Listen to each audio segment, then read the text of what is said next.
सुजीत सिंह और ये जो लेक्चर्स हैं टोटली डेडिकेटेड हैं बायोलॉजी के बच्चों के लिए।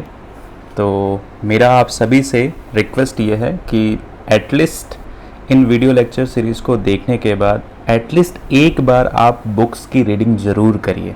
ये बच्चे बहुत हेल्पिंग होते हैं।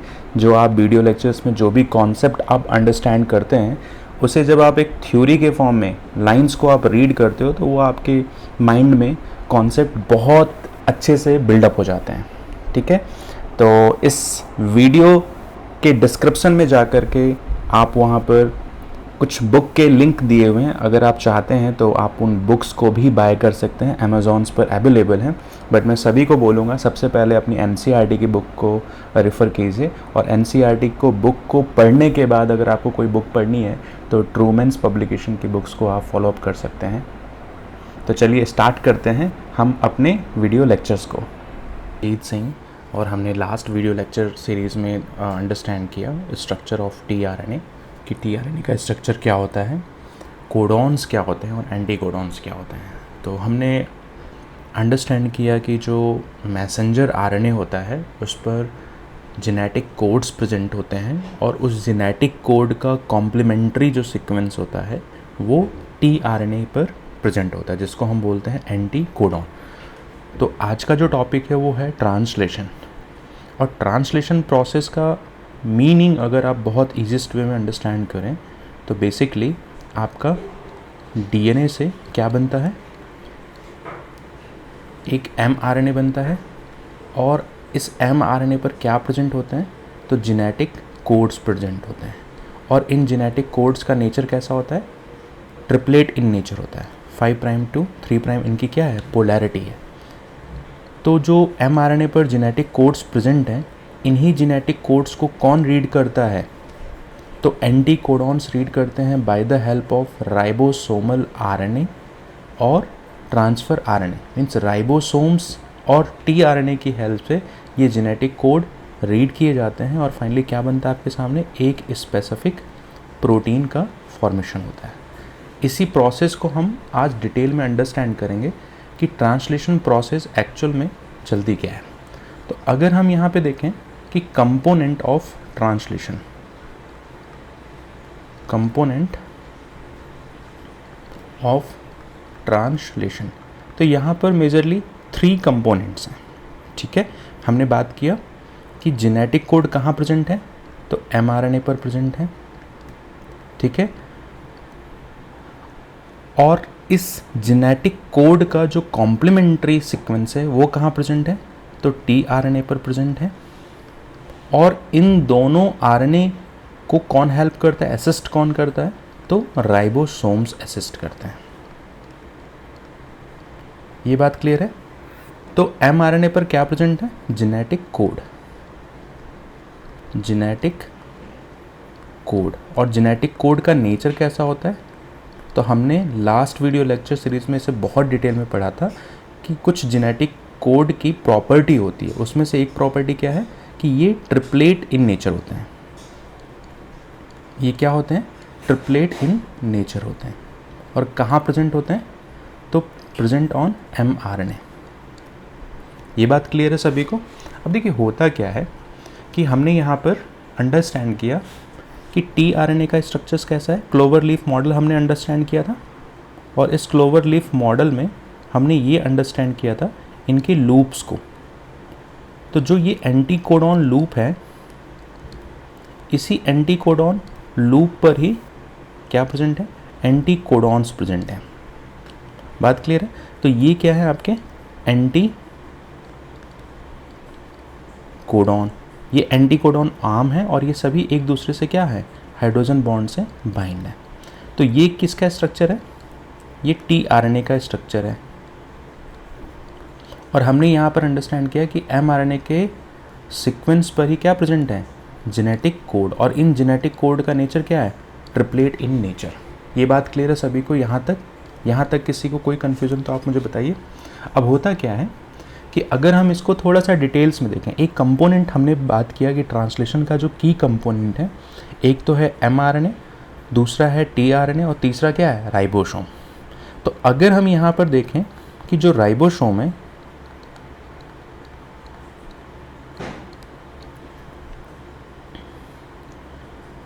ये राइबोसोम जो है, अगर हम प्रोकैरियोटिक ऑर्गेनिज्म की बात करते हैं, मीन्स प्रोकैरियोटिक ऑर्गेनिजम्स की बात करते हैं, तो ये राइबोसोम्स के जो टाइप हैं वो 70S टाइप के राइबोसोम्स प्रेजेंट होते हैं। 70S type of ribosomes present होते हैं। लेकिन अगर यही हम किसी यूकैरियोटिक ऑर्गेनिजम्स की बात करें तो यूकैरियोटिक ऑर्गेनिजम्स में 80S type of ribosomes present होते हैं। यहाँ तक किसी को कोई कन्फ्यूजन? अब देखिए होता क्या है कि ये जो 70S टाइप ऑफ राइबोसोम्स हैं, इनकी 2 सब यूनिट होती है। इनकी 2 सब यूनिट होती है। तो आप कह सकते हैं कि ये जो राइबोसोम्स हैं कंसिस्ट विथ 2 सब यूनिट, 2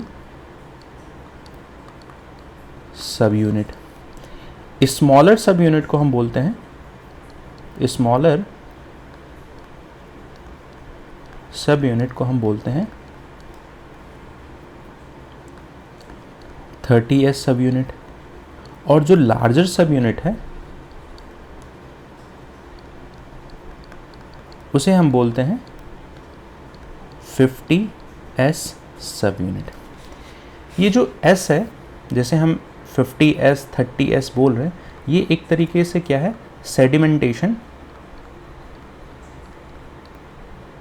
सेडिमेंटेशन कॉफिशिएंट है। ठीक है। अगर हम यहाँ पर यूकैरियोट्स की बात करें तो जो यूकैरियोट्स में 80S राइबोसोम टाइप्स प्रेजेंट हैं, इनकी जो स्मॉलर सब यूनिट है, स्मॉल सब यूनिट और लार्जर सब यूनिट जो है, तो स्मॉल सब यूनिट अगर हम यूकैरियोट्स की बात करें तो यहाँ पर 40S type of ribosomes present हैं, और लार्जर सब यूनिट की अगर हम बात करें तो 60S टाइप ऑफ राइबोसोम्स हैं। ये बात क्लियर है सभी को यहाँ तक? तो हमने यहाँ पर एक कंपोनेंट को अंडरस्टैंड किया जो की कंपोनेंट है, जिसे हम बोलते हैं राइबोसोम। दूसरा जो कंपोनेंट है उसे हमने बात किया tRNA। तो tRNA का हमने क्लोवर लीफ मॉडल देखा। और तीसरा जो कंपोनेंट है जिसपे आपके जेनेटिक कोड्स प्रेजेंट हैं उसे हम बोलते हैं mRNA। तो ट्रांसलेशन प्रोसेस जो है, ट्रांसलेशन जो प्रोसेस है, इसके में जो स्टेप्स हैं, इन स्टेप्स को अगर हम अंडरस्टैंड करें तो सबसे पहला स्टेप जो है, फर्स्ट स्टेप जो है, जिसको हम बोलते हैं अमीनोसाइलेशन। क्या बोलते हैं? अमीनोसाइलेशन। अमीनोएसाइलेशन। इस अमीनो एसाइलेशन प्रोसेस में basically amino acyl tRNA synthetase नाम का एंजाइम होता है, जिसमें फ्री tRNA मॉलिक्यूल्स पर क्या होता है, अमीनो एसिड्स का एडिशन होता है। तो आप मेंशन कर सकते हैं कि addition of amino acid to a specific tRNA। ये बात क्लियर है? जो दूसरा स्टेप है इनिशिएशन, थर्ड स्टेप जो है इनिशिएशंस में क्या होता है कि इनिशिएशन कॉम्प्लेक्स का फॉर्मेशन होता है। इनिशिएशन में क्या होता है? Formation of initiation complex. ये बात तो क्लियर है? जब आपके राइबोसोम के स्मॉलर सब यूनिट और लार्जर सब यूनिट जेनेटिक कोड्स पर जाकर के बाइंड हो जाते हैं, उस पूरे कॉम्प्लेक्स को बोलते हैं इनिशिएशन कॉम्प्लेक्स। थर्ड जो स्टेप है जिसको हम बोलते हैं elongation.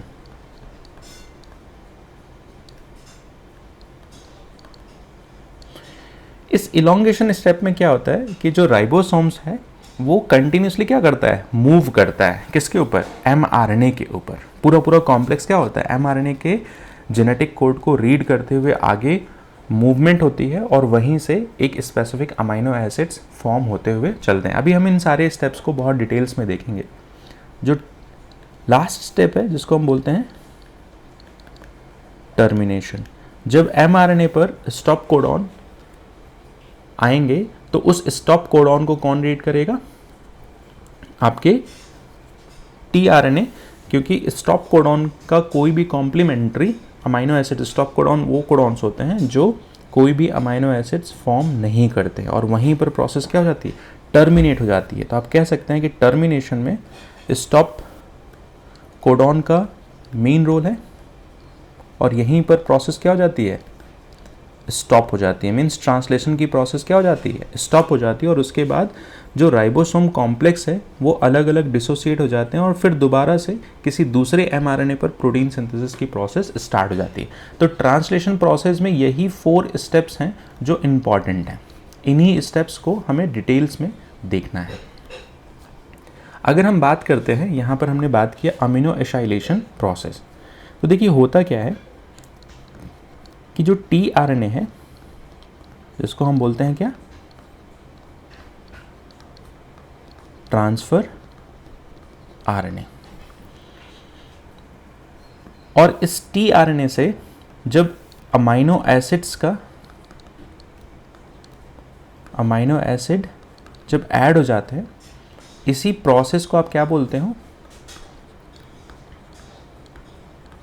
Process called as amino acylation. बात क्लियर है? अब देखिए फॉर एग्जांपल अगर हम tRNA की बात करें,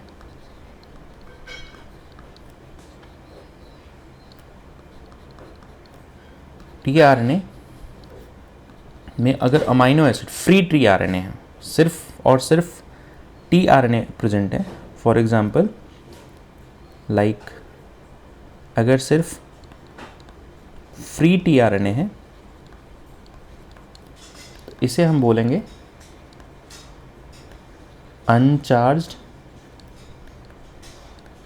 tRNA, या इसी का ऑल्टरनेटिव नेम क्या है? अन अमाइनो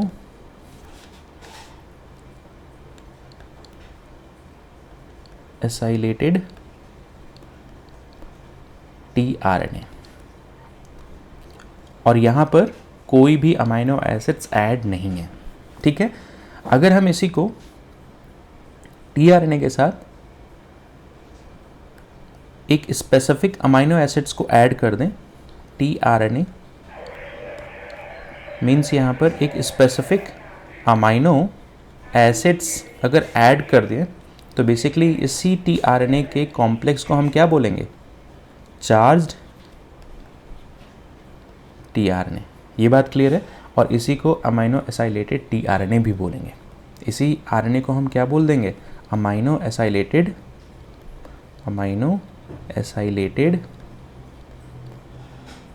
tRNA। ये बात क्लियर है सभी को? अब देखिए होता क्या है कि हमने एक tRNA के स्ट्रक्चर्स को स्टडी किया था, जिसे हमने क्या बोला? Clover leaf model. और क्लोवर लीफ मॉडल tRNA का 3 डायमेंशनल स्ट्रक्चर है। ये 3 प्राइम और ये 5 प्राइम और ये सभी आपस में क्या है? कनेक्टेड हैं। ये बात क्लियर है सभी को? और यहाँ पर क्या प्रेजेंट है? Anti codon. तो जैसे ही यहाँ पर अमीनो एसाइलेशन होगा, अमीनो एसाइलेशन के प्रोसेस में क्या होता है? अमाइनो एसिड्स का एडिशन होता है। ये बात तो क्लियर है सभी को? तो आप ये देखेंगे कि इस अमाइनो एसिड का एडिशन कहाँ हो जा रहा है? 3 प्राइम पर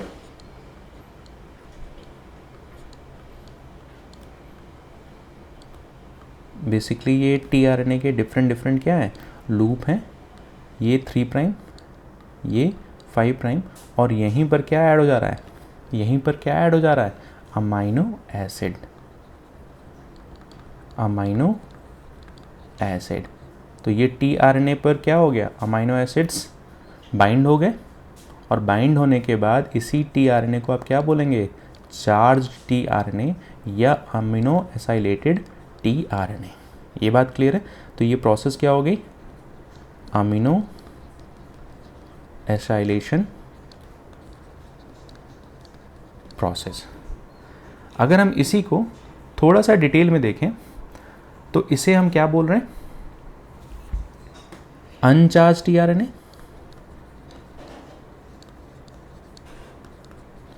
टीआरएनए, और इसी को हम क्या बोल देते हैं, जब अमाइनो एसिड्स ऐड हो जाएंगे तो इसी को हम क्या बोल रहे हैं, चार्ज टीआरएनए। ये बात तो सभी को क्लियर है। और यहाँ पर क्या प्रेजेंट है, कॉम्प्लीमेंट्री जेनेटिक कोड का एंटी कोडॉन्स प्रेजेंट है। ये बात सभी को क्लियर है। अब देखो होगा क्या,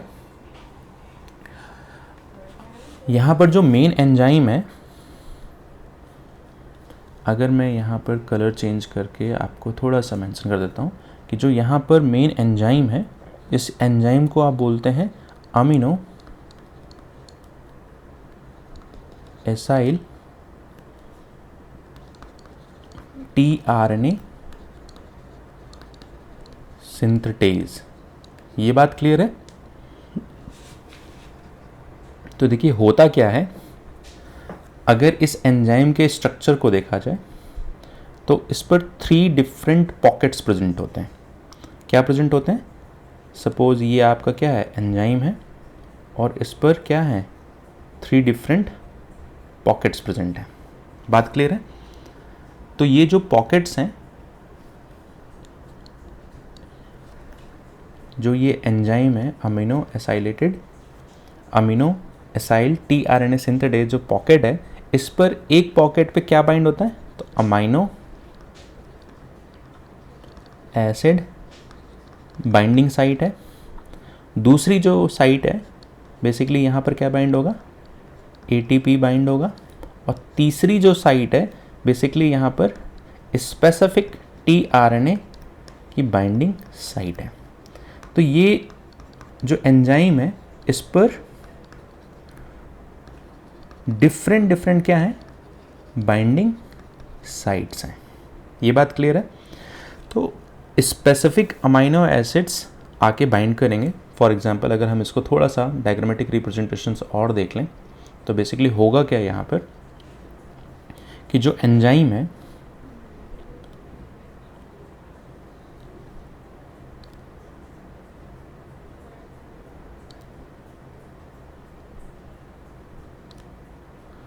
सपोज ये एक एंजाइम का स्ट्रक्चर है और इसी एंजाइम को आप क्या बोल रहे हैं, तो हम शॉर्ट फॉर्म में लिख देते हैं।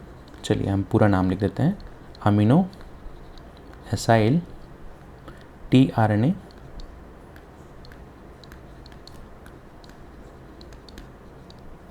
सिंथेटेज। ठीक है,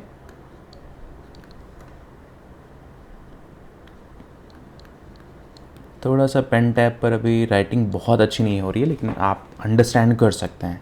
ठीक है, तो ये एक एंजाइम है और इस एंजाइम में 3 डिफरेंट पॉकेट्स हैं। तो फॉर एग्ज़ाम्पल जैसे ये प्रोसेस स्टार्ट होगा तो यहाँ पर क्या आके बाइंड हो जाएगा, यहाँ पर अमाइनो एसिड्स आके बाइंड होंगे, क्योंकि हमने पहली बाइंडिंग साइट को क्या मेंशन किया था कि अमाइनो एसिड्स। तो ये क्या है, अमाइनो एसिड। ये बात क्लियर है। उसके बाद क्या आके बाइंड करेगा, दूसरी बाइंडिंग साइट हमने पढ़ा था कि ये क्या है, एटीपी। तो ये क्या बाइंड आके किया, एटीपी। इसमें से 2 फॉस्फेट ग्रुप निकल जाएंगे और एक सिंगल फॉस्फेट, और फॉस्फेट जो निकलेंगे वो पायरोफॉस्फेट के फॉर्म में निकल जाएंगे। और जो तीसरी बाइंडिंग साइट है जिसे हमने पढ़ा था टीआरएनए, तो टीआरएनए का एक अपना स्ट्रक्चर होगा। सपोज ये आपका क्या है, टीआरएनए है। ये बात क्लियर है। अब देखिए होगा क्या यहाँ पर कि जब प्रोसेस स्टार्ट होगी तो ये प्रोसेस पूरी क्या है, अमीनो एसाइलेशन प्रोसेस है, अमीनो एसाइलेशन प्रोसेस है। इस अमीनो एसाइलेशन प्रोसेस में क्या हो रहा है, addition of amino acid, specific amino acids आके बाइंड हो जाते हैं। ठीक है, और ये बाइंडिंग कहाँ पर हो रही है, टीआरएनए के 3 प्राइम पर हो रही है। और इस पूरे प्रोसेस को मीडिएट कौन कर रहा है, तो अमीनो एसाइल टीआरएनए सिंथेटेज एक एंजाइम है। ये बात क्लियर हुई सभी को। अब देखो होता क्या है, इसके बाद जो प्रोसेस स्टार्ट होगी, इनिशिएशन प्रोसेस स्टार्ट होगी। तो इनिशिएशन के प्रोसेस में होता क्या है कि आपके पास एक एमआरएनए है 5 प्राइम टू 3 प्राइम, एक क्या है, एमआरएनए है। ठीक है, अब अगर हम इस प्रोसेस को किसके रिस्पेक्ट में पढ़ रहे हैं? यूकैरियोट के रिस्पेक्ट में पढ़ रहे हैं, यूकैरियोटिक ऑर्गेनिज्म के रिस्पेक्ट में पढ़ रहे हैं। तो हमने अभी अंडरस्टैंड किया कि यूकैरियोटिक ऑर्गेनिज्म में किस तरह का राइबोसोम्स प्रेजेंट होता है, तो 80S टाइप के राइबोसोम्स प्रेजेंट होते हैं, ये बात तो सभी को क्लियर है। और 80S राइबोसोम्स जो हैं वो 40S राइबोसोम्स और 60S राइबोसोम्स से मिलकर के बने होते हैं। मीन्स इस राइबोसोम्स के जो सब यूनिट हैं वो 40S और 60S टाइप के राइबोसोम्स हैं। तो देखिए होगा क्या, इस mRNA पर जो पहला जेनेटिक कोड है वो क्या प्रेजेंट होगा? AUG। और लास्ट में क्या प्रेजेंट होगा? एक स्टॉप कोडॉन प्रेजेंट होगा, एक स्टॉप कोडॉन प्रेजेंट होगा। और AUG जो है वो किसकी तरह काम करता है? स्टार्ट कोडॉन की तरह काम करता है। ये बात तो सभी को क्लियर है ना अभी। स्टार्ट कोडॉन और AUG स्पेसिफिकली मेथोनिन अमाइनो एसिड्स बनाता है।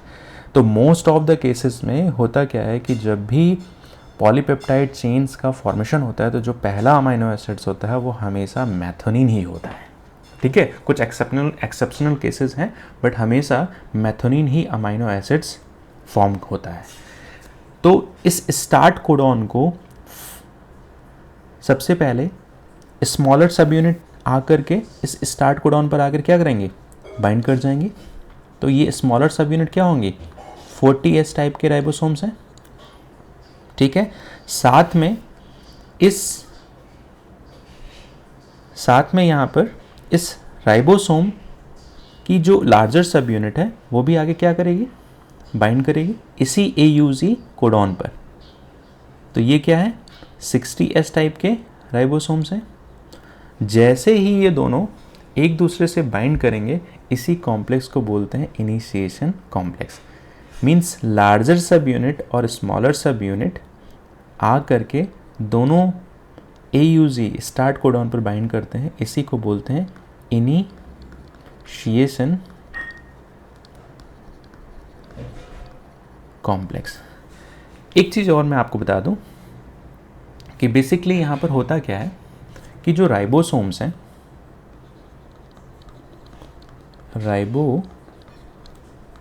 हैं, मीन्स सपोज ये एक 60 सब यूनिट है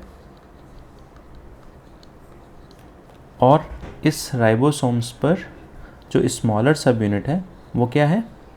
40 सब यूनिट है। तो ये जो 60S और 40S राइबोसोम्स के सब यूनिट हैं, जब ये दोनों एक दूसरे से बाइंड कर जाएंगे एक स्पेसिफिक AUG कोडॉन पर, और ये AUG जो कोडॉन है वो कहाँ प्रेजेंट है? mRNA पर प्रेजेंट है। ये बात तो सभी को क्लियर है। इसी को हम क्या बोलेंगे? इस कॉम्प्लेक्स को हम क्या बोल देंगे? Initiation complex. अब देखिए, ध्यान से देखिएगा, यहाँ पर बेसिकली इस राइबोसोम में जो 80S राइबोसोम है इसमें 3 डिफरेंट पॉकेट्स होते हैं। 3 डिफरेंट पॉकेट्स होते हैं। इन पॉकेट्स को ही हम डिफाइन करते हैं E साइड, P साइड और A साइड। ठीक है, तो बेसिकली इन्हीं पॉकेट्स पर आकर के क्या बाइंड होते हैं? बेसिकली जो P साइड है, अगर इनके हम फंक्शन को देखें तो P साइड जो है वो बेसिकली पेप्टाइड चेन को क्या करता है? होल्ड करके रखता है। और अगर हम A साइड को देखें, जो राइबोसोम्स पर A साइड है, ये बेसिकली एक्सेप्ट करता है किसे? Accept the tRNA। और जो E साइट है वो बेसिकली हम जानते हैं कि यहीं पर आके प्रोसेस क्या हो जा रही है? टर्मिनेट हो जा रही है। इसीलिए हम इसको बोलते हैं एग्जिट साइट। तो राइबोसोम जो सब यूनिट हैं, जब स्मॉलर सब यूनिट और लार्जर सब यूनिट एक दूसरे से बाइंड कर जाएंगे, इसी कॉम्प्लेक्स को हम बोलते हैं इनिशिएशन कॉम्प्लेक्स। और ये बाइंड कहाँ पे जाके करेंगे एक दूसरे के साथ, स्टार्ट कोडॉन, और स्टार्ट कोडॉन कहाँ प्रेजेंट है, mRNA पर। इस राइबोसोम का जो कॉम्प्लेक्स बना है इस पर 3 डिफरेंट साइट्स हैं, ई साइट, पी साइट और ए साइट। तो ए साइट पर basically new tRNA molecule, charge tRNA molecule आकर के यहीं बाइंड करते हैं, और फाइनली जो पी साइट है यहाँ पर पेप्टाइड चेन को होल्ड किया जाता है। मीन्स जो पॉलीपेप्टाइड चेन का सिंथेसिस हो रहा है, मीन्स सिंगल अमाइनो एसिड्स एक दूसरे से कनेक्ट हो रहे हैं, तो इसी साइट, इसी राइबोसोम के साइट पर वो पूरी पॉलीपेप्टाइड चेन को क्या किया जाता है, होल्ड करके रखा जाता है। और फाइनली जब ये स्टॉप कोडॉन तक पहुंचेंगे तो वहाँ पर प्रोसेस क्या हो जाएगी, टर्मिनेट हो जाएगी, और वहीं पर एग्जिट साइट से वो प्रोटीन मॉलिक्यूल क्या हो जाएगा, निकल जाएगा। ठीक है, तो अगर हम इसको लास्ट पेज पे जाके देखें तो बेसिकली ये हमारा प्रोसेस था। अब बेसिकली है क्या कि ये जो प्रोसेस है, इनिशिएशन का प्रोसेस स्टार्ट हो गया। अब जब ये पूरा कॉम्प्लेक्स mRNA पर मूव करेगा, इसी को हम बोलते हैं इलॉन्गेशन। इसी को हम क्या बोलते हैं, इलॉन्गेशन।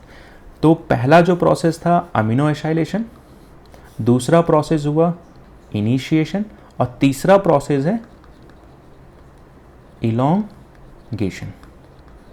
और जैसे जैसे इलॉन्गेशन पूरा कॉम्प्लेक्स mRNA पर जेनेटिक कोड को रीड करता हुआ आगे बढ़ेगा, तो बेसिकली यहाँ पर क्या होगा, स्पेसिफिक अमाइनो एसिड सिंथेसाइज होंगे, और फाइनली ये कॉम्प्लेक्स पूरा कॉम्प्लेक्स कहाँ पहुँचेगा, इस स्टॉप कोडॉन को, और स्टॉप कोडॉन पर बेसिकली क्या होगा, प्रोसेस टर्मिनेट हो जाएगी।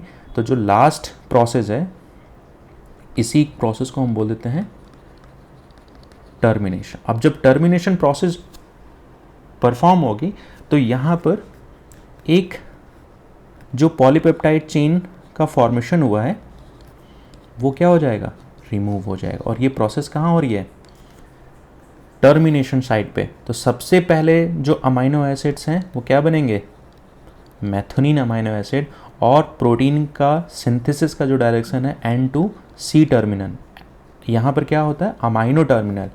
और जब ये प्रोसेस टर्मिनेट हो जाएगी तो आपके सामने एक पॉलीपेप्टाइड चेन फॉर्म होगी, और पॉलीपेप्टाइड चेन का जो एक एंड है उसे हम बोलते हैं C टर्मिनल, और दूसरे एंड को बोलते हैं N टर्मिनल।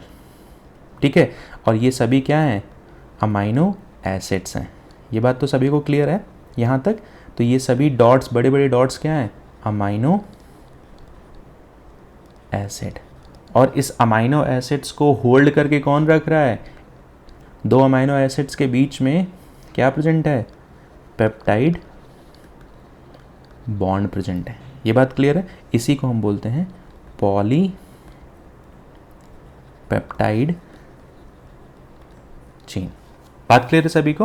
अब देखिए होता क्या है कि जैसे हमने ट्रांसक्रिप्शन के प्रोसेस को देखा कि ट्रांसक्रिप्शन का जो प्रोसेस है वो हमेशा 5 प्राइम टू 3 प्राइम में न्यूली स्ट्रैंड का सिंथेसिस होता है। उसी तरीके से जो प्रोटीन का सिंथेसिस होता है, अगर कोई आपसे पूछे कि प्रोटीन सिंथेसिस किस डायरेक्शन में होता है, मींस डायरेक्शन क्या है, तो हमेशा इसका आप डायरेक्शन याद रखिएगा कि सबसे पहले एन टर्मिनल एंड फॉर्म होता है, और उसके बाद लास्ट में क्या फॉर्म होता है, सी टर्मिनल। तो एन टू सी टर्मिनल में ही प्रोटीन का क्या होता है, सिंथेसिस होता है। तो इस तरीके से पूरी ट्रांसलेशन की प्रोसेस चलती है। तो सबसे पहला स्टेप अमीनो एसाइलेशन, दूसरा स्टेप इनिशिएशन, तीसरा स्टेप इलॉन्गेशन, और चौथा स्टेप को ही हम क्या बोल रहे हैं, टर्मिनेशन। बात क्लियर है। तो यहाँ पर मेन स्टेप बाय स्टेप हमने सारी चीज़ों को देखा। आप इस पूरे वीडियो लेक्चर सीरीज़ को देखिएगा। अगर ये लेक्चर आपको थोड़ा सा इनकम्प्लीट लगेगा तो पुराने वीडियो लेक्चर सीरीज़ को आप जाके देखिएगा, क्योंकि वहाँ पर हमने सारे इंपॉर्टेंट पॉइंट को डिस्कस किया। क्योंकि अगर आपको टीआरएनए के स्ट्रक्चर्स क्लियर नहीं होंगे तो आपको ये नहीं समझ में आएगा कि टीआरएनए पर एंटी कोडॉन लूप कौन सा है और एंटी कोडॉन्स कहाँ पे प्रेजेंट होते हैं। तो आप पिछले लेक्चर्स पे जा कर के जेनेटिक कोड एंड टीआरएनए के स्ट्रक्चर्स को देखिएगा, तो ये सारी चीज़ें आपको बहुत आसानी से क्लियर होंगी। Thank you very much. और इस वीडियो लेक्चर सीरीज़ को आप अपने दोस्तों के साथ, अपने फैमिली मेम्बर के साथ, सभी के साथ शेयर कीजिए ताकि सभी का बेनिफिट हो। और मेरा जो मेन टारगेट है, आप सभी को बेसिक कॉन्सेप्ट बहुत ईजीएस्ट वे में क्लियर करना। Thank you very much to all my lovely audience. Thank you for your support.